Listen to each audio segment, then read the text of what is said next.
మన ప్రభువును రక్షకుడైన యేసుక్రీస్తు నామం పేరట మీ అందరికీ శుభాభివందనాలు తెలియజేసుకుంటున్నానండి. మన రాజ్ ప్రకాష్ పాల్ గారి చర్చ్, ద లార్డ్స్ చర్చ్ అయితే మనం ఈరోజు అయితే విజిట్ చేద్దాం. నేనైతే తణుకు నుంచి నర్సాపురం వెళ్ళి, నర్సాపురం నుంచి అయితే హైదరాబాద్ అయితే రిలేటివ్స్ హౌస్కి అయితే వెళ్ళా. అక్కడి నుంచి నేనైతే ఈ చర్చ్కి అయితే వెళ్ళా. ఈ చర్చ్ ఎక్కడ ఉందండి, ఓఎం కన్వెన్షన్ హాల్ అని ఒక ఫంక్షన్ హాల్లో అయితే పెడుతున్నారు చర్చ్. ఓన్గా చర్చ్ తీసుకుందామని చాలా ట్రై చేస్తున్నారు, ల్యాండ్ అది చూద్దామని. కానీ చాలా సాతాను ఆటంకాలతో అయితే ఉంది. ప్రభు చిత్తం అయితే త్వరలోనే ఆ మందిరం మనం అందరం చూడబోతున్నాం. నమ్మిన వారు అయితే ఖచ్చితంగా ఆమె అని కామెంట్ చేయండి. అయితే నేను ఎర్లీ మార్నింగ్ ప్రేయర్ అయితే 6కి అయితే మేము 5 కల్లా బయలుదేరిపోయాం. మాకు ఒక 1/2 అవర్ జర్నీ అయితే ఉంది. మావయ్య, పెద్ద నాన్నగారు, పెద్దమ్మ అందరం మేము ఒక 6 మెంబర్స్ స్టార్ట్ అయ్యాం. 6 మెంబర్స్ స్టార్ట్ అయ్యి వెళ్ళిన తర్వాత వెళ్ళగానే ఇంకా ఓపెన్ అయితే కూడా అవ్వలేదు. లోపలైతే వర్క్ జరుగుతుంది. యూత్ మెంబర్స్ అందరూ కలిపి ప్రతి ఒక్క పని అయితే చేస్తున్నారు.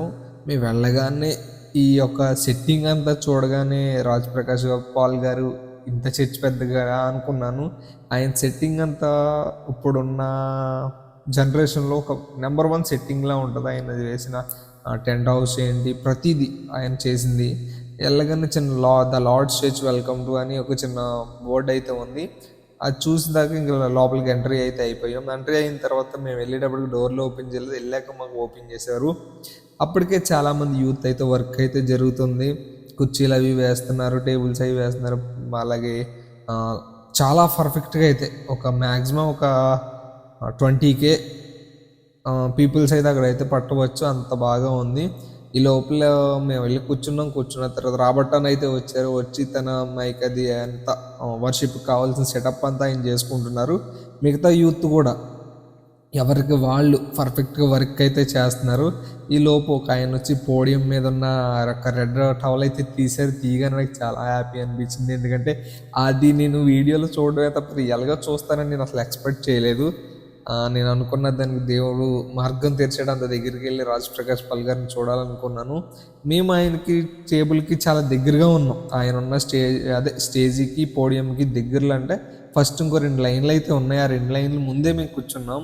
ఇక వీడియోలో చూస్తే ఇంకా ప్రతి ఒక్కరు ఎవరి పని వాళ్ళు, కొంతమంది అయితే మ్యాట్ అది క్లీన్ చేస్తున్నారు, వర్షిప్ టీమ్ అంతా రెడీ అవుతున్నారు, ఒక ఇన్స్ట్రుమెంట్స్ అన్ని ప్లే చేసే వాళ్ళు అయితే వాళ్ళకి అవి ప్రతిదీ సెటప్ చేసేసుకుని ఒక ఆయన అయితే వచ్చి ప్రేయర్ స్టార్ట్ చేశారు. ప్రేయర్ చేసి ఒక సాంగ్ పాడారు. పాడిన తర్వాత అప్పుడు రాబర్టన్ మన సాంగ్స్ పాడడం మొదలుపెట్టారు. ఈ లోపల రాజ్ ప్రకాష్ పాల్ అని ఎంట్రీ అయ్యి సౌండ్ ఏదో డిస్టర్బెన్స్గా ఉందని ఆయన చెప్పారు. ఆయన చెప్పిన వెంటనే వాళ్ళ టీం అయితే టెక్నికల్ ప్రాబ్లం అంతా క్లియర్ చేశారు. ఆయనకి రాజ్ ప్రకాష్ పాల్ గారు తర్వాత మెసేజ్లో అయితే ఎంట్రీ చెప్పారు ఆ విషయం. చెప్పిన తర్వాత ఈ లోపు జెస్సీ పాల్ గారు అయితే వచ్చి సాంగ్స్ అయితే స్టార్ట్ చేశారు. చాలా సాంగ్స్ అయితే పాడారు. సాంగ్స్ ఎలా అంటే ఒక పాటకి ఒక పాట లింక్ తర్వాత మళ్ళీ వర్షిప్ అయితే స్టార్ట్ చేశారు. వర్షిప్ కూడా చాలాసేపు చేశారు. మ్యాక్సిమం ఇక్కడ ఉన్న పీపుల్స్ అందరూ, ప్రజలందరూ ఎలా ఉన్నారంటే యూత్ ఎక్కువ, చాలామంది యూతే. ఎందుకంటే మ్యాక్సిమం 18 to 34 బిలో ఈ మధ్యలో ఉన్న వాళ్ళే ఎక్కువ ఉన్నారు. చాలామంది అయితే అందరు యూత్ అందరూ కలిపి ఆరాధన చేస్తుంటే చాలా అంటే చాలా, ఒక్కొక్కసారి ఆ సౌండ్ బాక్స్ల కన్నా మాట్లాడే మాటల సౌండే ఎక్కువ వినపడేది.